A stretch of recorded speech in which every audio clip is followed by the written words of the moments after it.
explode as it did? Like, it starts with small groups of students, of the youth. Like, maybe you can speak to in general from all the studying of youth protests. How does maybe anger, maybe um, ideological optimism, maybe the desire for revolution and for better times amongst a small group of students, how does that become a movement, and how does that become a gigantic protest?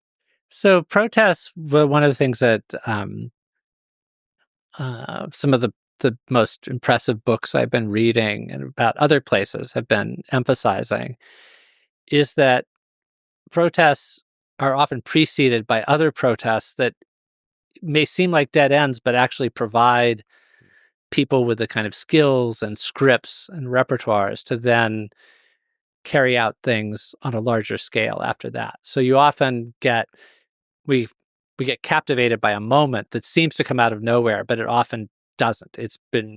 The ground has been laid by, it can be by an earlier generation that passes on the stories about it, or it can be just a few years before.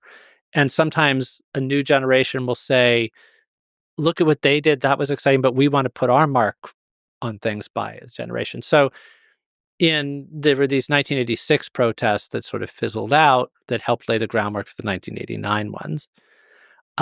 In Hong Kong, there were the 2012 and 2014 ones that laid the groundwork for 2019. Some of the times it was the same activists out on the streets again, but sometimes it was a younger generation who said, yeah, okay, but that failed. So